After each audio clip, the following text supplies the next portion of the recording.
उज़्मा कारदार साहिबा, पहले आप जो पाल साहब बातें कर रहे हैं और जो अपनी बेटी की मिसाल भी दी उन्होंने, तो आप पहले, मैं चाहूँगा कि उसका रिस्पॉन्ड प्लीज़ अगर कर लें।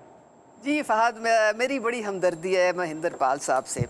देखें, बात सारी ये है कि एनआरओ के लिए बेचारी पूरी पार्टी एड़ियाँ रगड़ रही है। अब इनसे कुछ बन नहीं पा रहा है, इनको समझ आ गई है कि कोई माफ़ी तलाफ़ी नहीं है, क्योंकि जियो फेंसिंग के थ्रू सारी जो एविडेंस है, जो सारी इनकी वीडियोज़ हैं, जो इनकी फ़ोन पे इन लोगों ने जो प्लानिंग की, 12 से 14 तनसीबात पे यकमुश्त एक ही टाइम पे हमला होना, इसका मतलब है सिस्टमैटिक प्लानिंग थी इसमें। ये कोई ये नहीं कि सिर्फ जना हुआ, पिंडी में जीएचक्यू पे लैदा हुआ, एयरबेस पे मियाँवाली में लैदा हुआ, आईएसआई के दफ्तर पे फैसलाबाद में लैदा हुआ। ये नहीं कि आप सोचें कि ये प्लानिंग पूरी ज़मान पाक में की गई और अब वो उसका प्रूफ है, उसका सारा जो सबूत है वो सबके सामने है। अब ये चूंकि इनको ये पता है कि बंद गली में आ गए हैं, तो इसलिए अब एनआरओ के चक्कर में। दूसरे ये 45-47 की जो बात करते हैं, मैं कहती हूँ रोना धोना बंद कर दें अब फिर इसका मतलब है कि केपी की हुकूमत भी नाजायज़ है, वहाँ तो 80% इनकी सीटें हैं, तो वो भी नाजायज़ है, वो भी फिर इसका मतलब है कि सब धांधलीशुदा है। और दूसरे देखें, 8 हल्के अभी तक खुले रिकाउंटिंग के लिए, और उसका क्या नतीजा निकला है कि वो सीटें भी इनकी जो हैं वो यहाँ पे आ गई हैं। तो ना ही और हल्के खुलवाएं तो अच्छा है, वो भी फिर ये सारे जो है ना इनके हाथ से निकल जाएंगे। अब मुझे पता है कि फ्रस्ट्रेशन बहुत है, अब इनको चाहिए, ये सिस्टम का हिस्सा हैं, इनके नुमाइंदगी नेशनल असेंबली में भी है, प्रोविंशियल असेंबलीज में भी है, केपी में तो इनकी अपनी हुकूमत है। आज गंडापुर साहब जो थे SIFC की मीटिंग भी अटेंड करके गए हैं, वो थोड़ा उनको समझ आ गई है कि अगर मैंने चलना है तो मुझे इनके साथ मिल के चलना पड़ेगा, सेंटर के साथ। मैं अकेले इस तरह दंदनाता और इस तरह से मैं कब्ज़ा कर लूँगा, मैं चढ़ाई कर दूँगा, मैं ये कर दूँगा, ये नहीं चलेंगे। अब ये जिसे कहते हैं ना कि ये मौला जट वाली जो है ना, ये बढ़के ये नहीं चलेंगी, तो उनको भी समझ आ गई है। तो आपको भी पाल साहब समझ आ जानी चाहिए।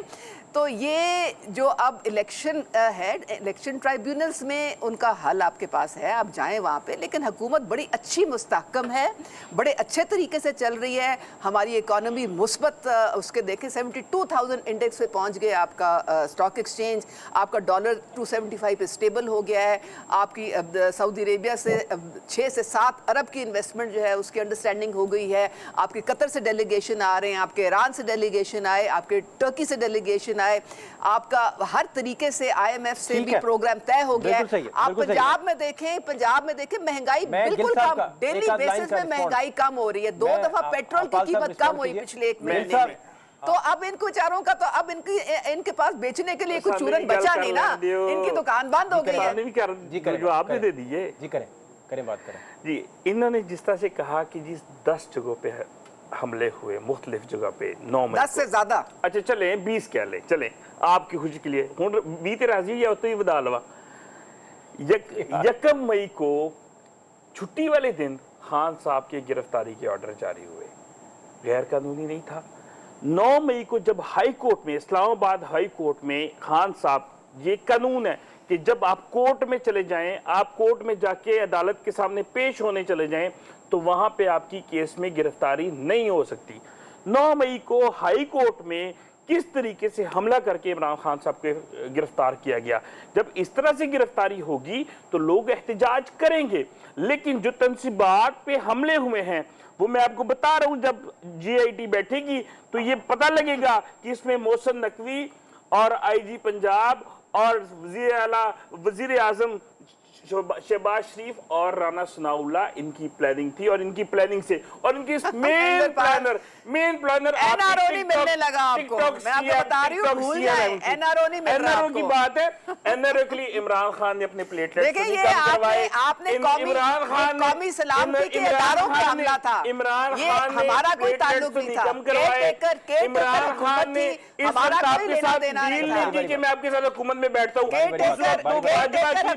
देखिए मुझे बात करने दे, बाजवा को एक्सटेंशन देने के लिए आपने वोट दिया, एनआरओ तो वो था। तीसरी दफा तो आपने बंद कमरे में आपने वोट कहां पे डील की, हमने कहां पे डील की, पांव पकड़ के आपने कहा कि 8 हल्कों की बात की, वहां पे DGISI ने हमें अपने आप बताएं ना, परवेज इलाही के हल्के में वहां पे गुजरात में क्या नहीं हुआ, वहां पे परवेज इलाही का आरओ ने तो साफ परवेज इलाही वीडियोस आई हैं, वो वीडियोस आई हैं 45,000 वोट से पिट गए अपने हल्के में रही हैं वो मुरली को अपने गालियां हल्के निकाल में रही रद्द हैं, किया उनको वो गालियां निकाल पिट गए मुरली को।